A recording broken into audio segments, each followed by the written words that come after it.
Et salut les gens, c'est KDFA ou Adja et vous regardez l'épisode numéro 4 du podcast Le bar est ouvert. Alors au sommaire de cet épisode numéro 4, on va parler musique avec Toro y Moi, Bibio, tout ça dans la mouvance Chillwave.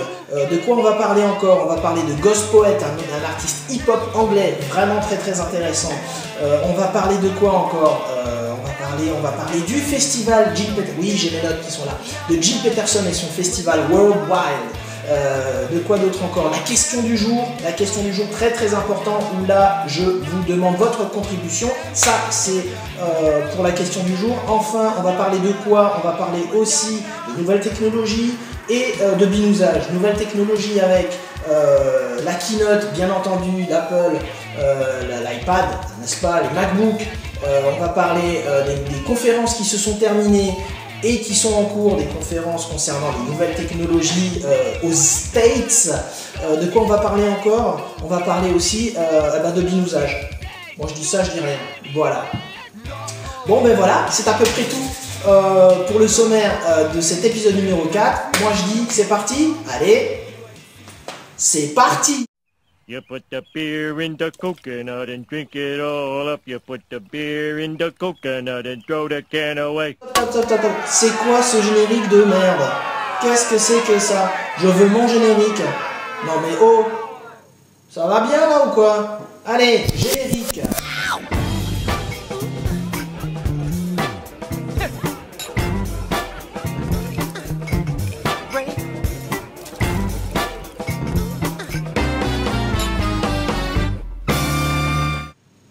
Donc salut les gens, c'est KDFA, c'est parti pour l'épisode numéro 4. Alors, par contre on va commencer par musique. Musique, je vais vous parler, excusez-moi.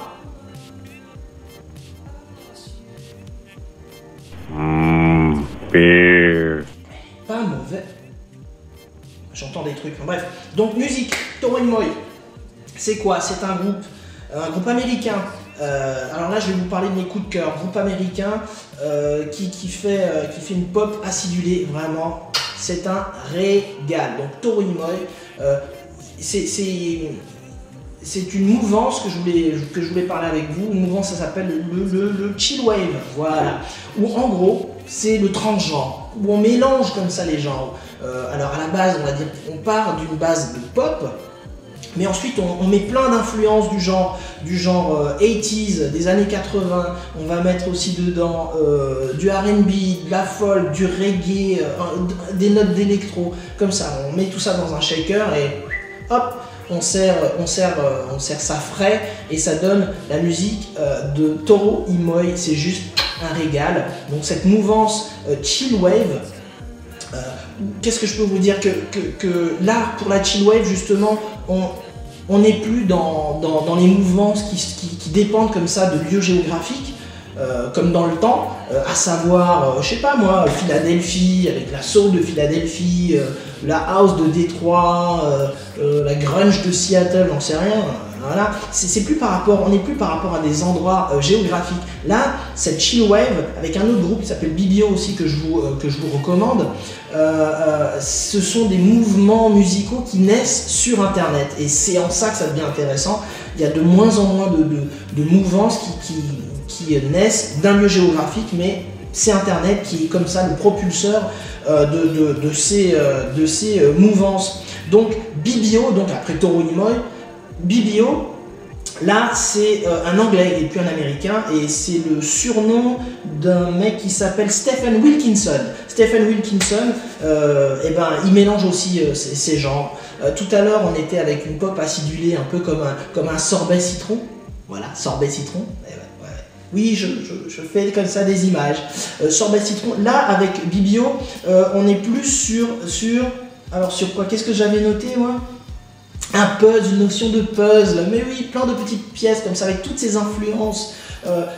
Contrairement à Bibio, là c'est le côté soul et R&B, on va dire, qui est beaucoup plus assumé, mais toujours avec ces composantes pop, folk, etc. Donc là c'est vraiment sympathique. De toute façon, à chaque fois pour tous ces groupes, paf, je vous mets des petits liens, des liens Spotify en l'occurrence, comme ça vous pouvez avoir une petite oreille, une petite oreille. Ah oui, je vous recommande un titre notamment de BBO, ça s'appelle Lovers Carving et c'est un truc de malade mental, je vous assure, un truc de gueudin quoi. Vraiment, c'est en deux parties comme ça, il y a une première partie, ça part, on est emporté par un truc et ensuite paf, ça switch sur un autre type de... Énorme, énorme. Ensuite, de quoi je vous parle de hip-hop avec Ghost Poet, un anglais encore, mais un anglais d'origine nigériane, avec son album Peanut Butter Blues and Melancholy Jam. Rien que ça, rien que c'est un truc un petit peu trop long, oui. Alors c'est quoi là, c'est pas des peanuts butter, c'est des trucs au wasabi. Donc, gros coup de cœur, c'est malin. Salty. Là, c'est dingue, j'entends des trucs, hein. Je sais pas vous, mais moi j'entends des voix. Hein. Bref. Pardon, Ghost Poet, gros coup de cœur dans le sens que hip-hop anglais, je suis très très fan des groupes du hip-hop anglais parce qu'ils sont beaucoup plus créatifs, inventifs que les grands frères américains. J'ai toujours eu un faible pour les anglais, The Streets, T.Y., Roots Manuva, le côté un peu plus raga, Dizzy Rascal, des gars comme ça sont issus de... ce sont des gens qui sont anglais, qui arrivent à créer des univers un petit peu différents. On est beaucoup moins dans le bling bling, c'est beaucoup plus introverti, mais c'est très très créatif. J'ai toujours adoré ça. Et Ghost Poet, il est vraiment dans cette lignée-là de tous ces artistes que j'ai cités, avec un univers un petit peu plus sombre. Un petit peu plus sombre, mais c'est pas glauque. Sombre, mais pas glauque. Donc voilà. Ça s'appelle Ghost Poet. Donc ça, c'est ma recommandation. Ensuite, je descends dans mes notes. Vous dire aussi, et là on va arriver sur Gil Peterson, parce qu'il vient, là il y a à 7, bientôt là en juillet, il va y avoir un festival, Worldwide Festival, que Gil Peterson, que j'ai eu la chance de rencontrer et d'interviewer. Il faut aller plus loin dans les archives sur YouTube. C'est sûrement l'interview la plus pourrie que j'ai jamais faite, mais bon, c'est comme ça. Mais donc j'ai eu la chance de rencontrer Gil Peterson. Donc son festival, Worldwide Festival, je vous mettrai le lien pareil de tous les artistes, hein, le lien. Worldwide Festival, c'est début juillet si ma mémoire est bonne, à 7, j'adorerais pouvoir m'y rendre, on verra. Et donc pour faire le lien entre pourquoi je vous parle de Gil Peterson, parce que Ghost Poet, en fait, a signé sur le label de Gil Peterson. Et c'est un peu comme ça en fait que j'ai découvert cet artiste, par ce biais-là, parce que je me souvenais plus trop en traînant comme ça sur le web. Et en fait, c'est par l'intermédiaire de Gil Peterson que j'ai découvert Ghost Poet, donc un artiste à voir à écouter absolument, ok. Ensuite, sur quoi on va enchaîner sur la question du jour. Spider cochon, il peut marcher au plafond. Et j'entends toujours définitivement des voix lorsque je bois la Duff. C'est marrant. Donc la question du jour, c'est... oui, d'abord bravo à Dimitri, bravo pour avoir répondu à la question du jour de l'épisode précédent, qui était quel jour est né Philippe Jeudi? Et la réponse était mercredi. Donc c'est Dim sur Facebook qui a répondu correctement à cette question et qui a le droit de poser la question de cet épisode pour l'épisode suivant. Vous me suivez? Bon. Ensuite, concernant cette question, il nous propose de deviner qui est cette personne. Là, normalement, vous devriez avoir une photo qui va apparaître. Donc le tout, c'est de deviner qui est cette personne-là. Celui qui trouve aura le droit de poser la question pour l'épisode suivant, tout simplement. Vous répondez sur Facebook, sur Twitter, sur YouTube, par mail, par téléphone, par ce que vous voulez, mais vous répondez, j'ai besoin de vous. J'ai besoin de vous. Donc, qui est cette personne? Je mettrai cette photo de toute façon dans le groupe Facebook KDTV, de manière à ce que vous puissiez voir cette photo correctement, à tête reposée, que vous puissiez avoir... et je vais vous laisser faire les Sherlock Holmes, mais normalement il y a des petits indices. Si vraiment je vois que vous galérez un peu trop, je rajouterai des petits indices. Mais normalement, si vous êtes observateur, ça devrait aller. Donc, qui est cet homme? Merci à toi, Dimitri, de nous proposer cette question. Ensuite, on va parler quoi? On va parler nouvelle technologie. Oui, je bouge, oui. Et pourquoi? Parce qu'il y a eu notamment la keynote de chez Apple.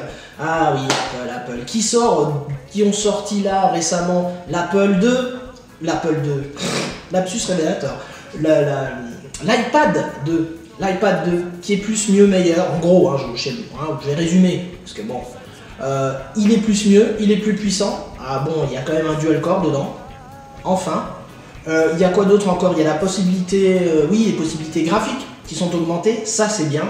Et quoi d'autre encore de majeur? La caméra frontale enfin sur l'iPad. Voilà. Et puis aussi l'espèce de petit truc qu'on met par-dessus, là, une espèce de pas un étui, mais voilà, un truc qu'on met dessus qui permet de recouvrir la vitre, la plaque, la dalle, voilà, merci, de l'iPad. Quoi d'autre encore chez Apple? Ils ont sorti les nouveaux MacBook Pro, voilà, MacBook Pro, bien à base de Thunderbolt, une nouvelle prise qui en gros est amenée peut-être à remplacer l'USB, donc super débit dedans au max, ça permet de faire passer l'audio, la vidéo, tout ça, à mi-chemin entre un USB, une Péritel, enfin bon voilà. Donc c'est la nouvelle prise Thunderbolt qu'ils ont rajouté dessus, ça c'est vraiment le truc majeur. Quoi d'autre encore? Oui, sinon processeur, là j'utilise moi perso un MacBook Pro ancienne génération on va dire, avec un dual core. C'est plus le cas maintenant avec les 13 pouces, maintenant vous avez les processeurs le i5 me semble-t-il. Donc voilà, c'est bien, plus péchu, plus mieux. Voilà, ils ont essayé d'améliorer un petit peu les performances des MacBooks, donc bien. Ensuite, on va parler de quoi? On va parler des conférences. Fin de la conférence TED et début de la conférence South by Southwest. Ok.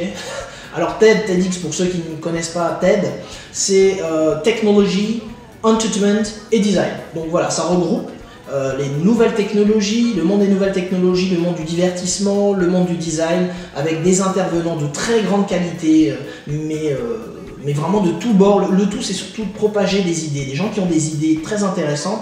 Hop, il promeut ces gens-là, il leur laisse s'exprimer pendant 18 minutes, c'est chronométré, hein, c'est carré, et voilà, pour qu'ils puissent comme ça exprimer leurs idées très intéressantes. Des gens comme Al Gore, des gens comme Jamie Oliver, le cuisinier. Il y a des cuisiniers aussi, des musiciens qui viennent chanter. Enfin, vraiment, en plus, c'est très ouvert d'esprit, c'est vraiment très intéressant. Et en plus, cette conférence, maintenant, s'élargit et vous pouvez la trouver dans des grandes villes.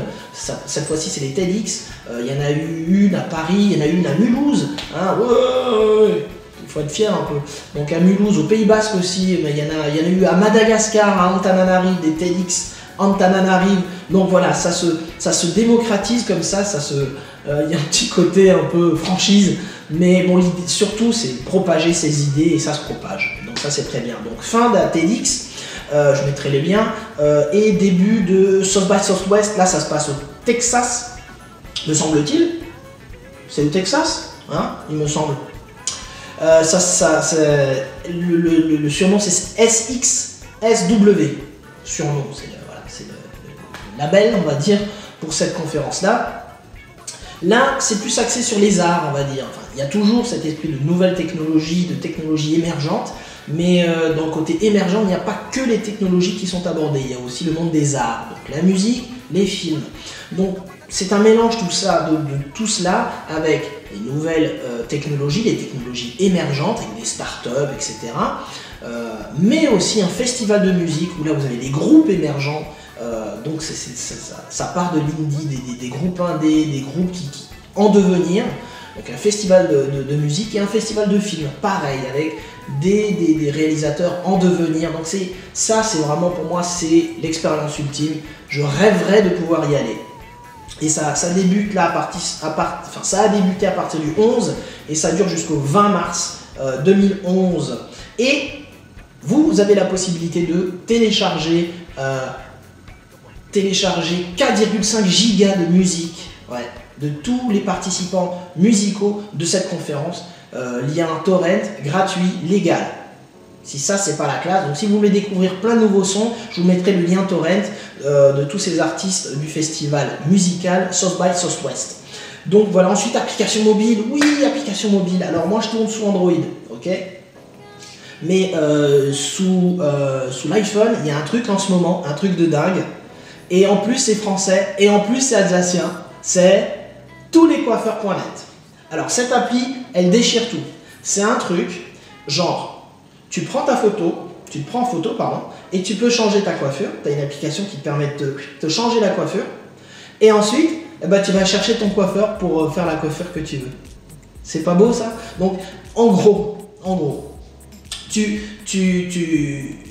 cette application iPhone, elle est dédiée aux coiffeurs, enfin aux artisans à la base, parce que c'est une plateforme, un portail comme ça qui répertorie tous les coiffeurs. Donc si tu es professionnel et si tu es un coiffeur, j'ai une pensée pour toi, ma très chère Audrey, va te faire référencer chez touslescoiffeurs.net, et comme ça je vais pouvoir, avec cette application, déjà changer ma coupe, ensuite me géolocaliser, savoir où je suis, savoir où sont tous les coiffeurs qui sont dans le coin, les coiffeurs sympas, hein, je te parle, hein, ok. Et ensuite, pas pouvoir d'un clic téléphoner directement et prendre rendez-vous. C'est pas beau ça? Donc voilà, ça s'appelle touslescoiffeurs.com, c'est fait par Actinium. Actinium, je mettrai le lien Twitter, il n'y a pas de souci. Allez faire un tour et téléchargez cette application, vous m'en direz des nouvelles. En plus d'être fun, c'est pratique. Donc voilà. Et enfin, là on n'est plus dans le mobile, on est sur TubeMogul, qui me permet de balancer en gros les vidéos que je fais sur plein de plateformes en un seul clic. Voilà, ça s'appelle TubeMogul, et c'est ce que je teste là depuis un petit moment. C'est vraiment un site sympa, parce que j'étais en train de... C'est parti du principe que à la base j'étais obligé d'uploader toutes mes vidéos les unes après les autres, plateforme après plateforme, pardon. Faut que je...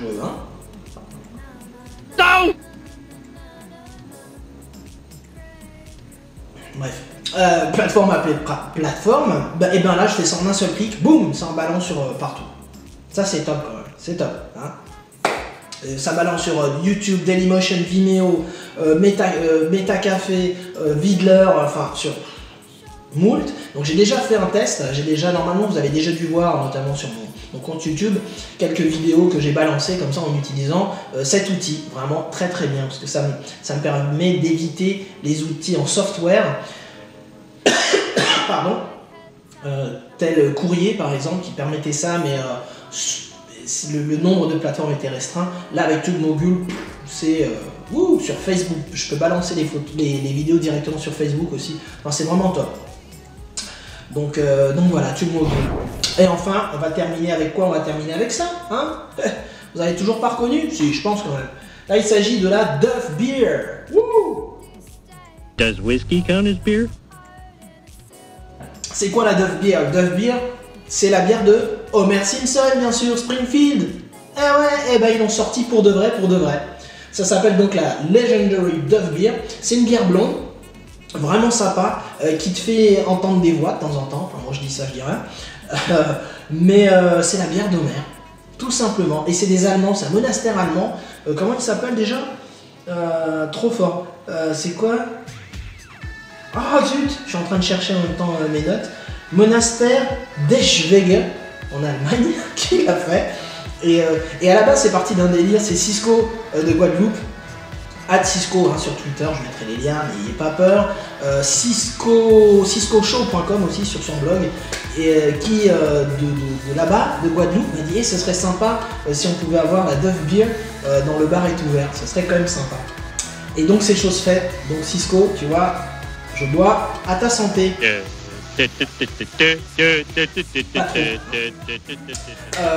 Oui, donc Cisco Show de Guadeloupe qui me dit ce serait cool quand même. Et il faut savoir qu'avec Cisco, une longue histoire, on a notamment cette histoire pour parler de bière, c'était anecdote, inutile mais indispensable. On a bu la première fois qu'on a ouvert, le bar est ouvert, mais dans sa première forme, eh bien il m'avait envoyé une Caraïbe, une bière de chez lui, de Caraïbes.